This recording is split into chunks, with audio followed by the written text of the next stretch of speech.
नमस्कार दोस्तों। अमित शाह ने अंबेडकर पर जो संसद में कहा उसका साइड इफेक्ट दिखना शुरू हो गया है। बिहार में पहला विकेट गिर गया है। मोदी कैबिनेट में मंत्री रह चुके पशुपति पारस ने एनडीए का साथ लगभग छोड़ दिया है।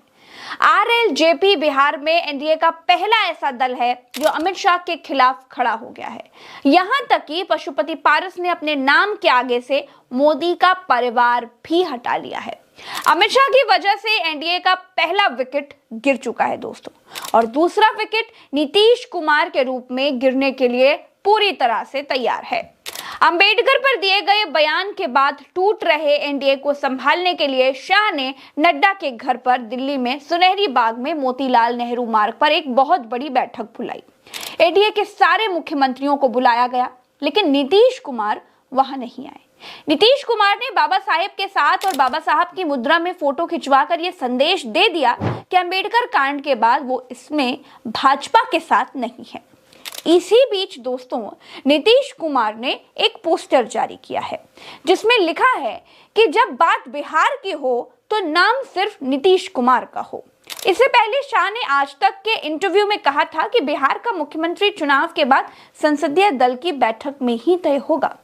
बिहार में भाजपा और नीतीश कुमार के बीच जंग छिड़ी हुई है। 15 दिन पहले नीतीश कुमार ने अपना डीजीपी बदल दिया। खबरें आई कि नीतीश कुमार विधानसभा भंग कर सकते हैं। ये होता उससे पहले ही बिहार में भारतीय जनता पार्टी ने राज्यपाल ही बदल दिया। पहले वाले राज्यपाल को हटाकर शाह के करीबी आरिफ मोहम्मद को बिहार का राज्यपाल बना दिया गया। बिहार का राज्यपाल बदलने जाने के बाद खबर आई कि तेजस्वी यादव ने नीतीश कुमार के कुछ खास नेताओं से पटना जाकर मुलाकात की। नीतीश कुमार के नाराज होने से मोदी को सरकार गिरने का डर सता रहा है। आंकड़े इस बात की तस्दीक करते हैं कि नीतीश या नायडू में से एक भी बैसाखी अगर हिली तो मोदी सरकार का गिरना पक्का हो जाएगा। दूसरी तरफ विपक्ष तो शाह के इस्तीफे का दबाव बना ही रहा है। कहते हैं आरएसएस भी शाह के इस्तीफे के पक्ष में है। देखिए प्रज्ञा, अगर आप देखें, वो जो नाराजगी थी संघ के अपने एजेंडे थे, और संघ के एजेंडे मोदी सरकार की 10 साल की सरकार में लगभग सारे एजेंडे पूरे हो गए हैं, और इस पे हावी हो गए थी भारतीय जनता पार्टी संघ के ऊपर। और वापस जो 2024 के नतीजे आए तो संघ फिर हावी हो गया भारतीय जनता पार्टी के ऊपर, और उसी का नतीजा है कि अमित शाह कमजोर हुए हैं और संघ मजबूत हुए हैं। उसका नतीजा आप महाराष्ट्र के सीएम के रूप में दे सकते हैं। अमित शाह की पसंद थी विनोद तावड़े और संघ की पसंद था फडणवीस। तो फडणवीस का सीएम बनना जताता है कि अमित शाह कहीं ना कहीं कमजोर संघ के सामने पड़ गए हैं, और अब वो जिस तरह के चाणक्य माने जाते थे, अगर उन्होंने कह दिया उनकी बात को मोदी जी भी नहीं झुठला पाएंगे। अब वो बात पुरानी हो चली है। 2024 के बाद अमित शाह में इतना दम नहीं रह गया है जो 2024 से पहले था। आज उनकी हर बात जो है पत्थर की लकीर नहीं हो सकती। उनके कई सारे निर्णय हैं जो बड़े घातक और गलत साबित हुए हैं। उसमें सबसे पहला निर्णय उत्तर प्रदेश का है, और जो बची कुची कसर रह गई थी वो उनके इस बयान ने पूरी कर दी है। और इस बयान ने इतना डेंट भारतीय जनता पार्टी को पहुंचा दिया है कि इससे उभरना भारतीय जनता पार्टी के लिए मुश्किल है। चाहे आज ये माफी भी मांग ले, तब भी इतनी आसानी से दलित वोटर इनके साथ नहीं जाएगा। ये संघ भी समझता है और भारतीय जनता पार्टी भी समझती है।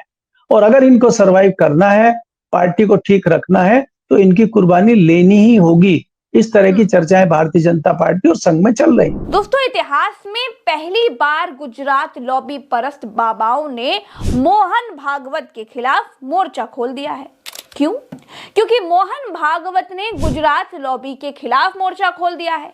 जून के बाद से हर महीने मोहन भागवत गुजरात लॉबी के पेच टाइट कर रहे हैं।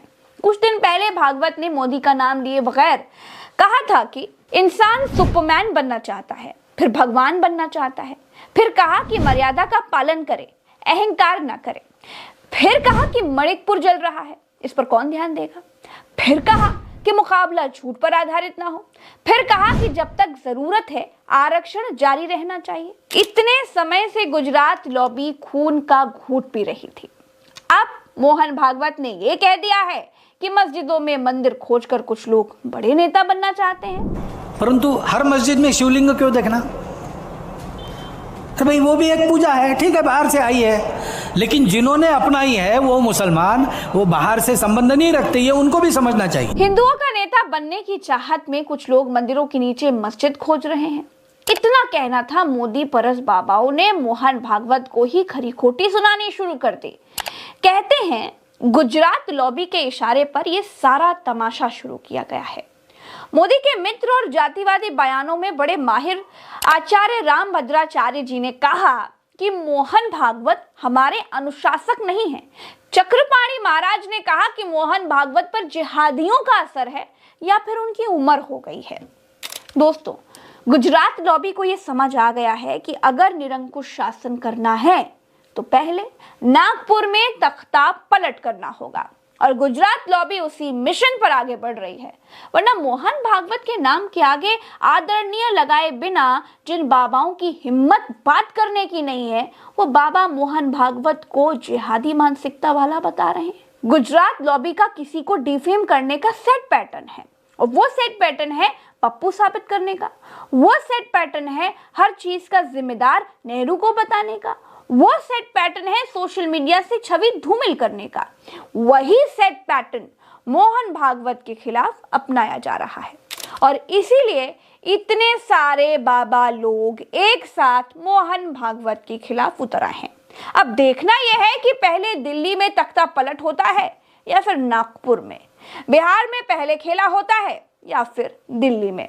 अभी के लिए इतना ही, हमें दीजिए इजाजत। आप में से बहुत सारे लोग हैं जो वीडियोस तो देखते हैं, खोज कर देख लेते हैं, लेकिन चैनल को सब्सक्राइब करना भूल जाते हैं। तो चैनल को सब्सक्राइब किए बिना मत जाइएगा। नमस्कार।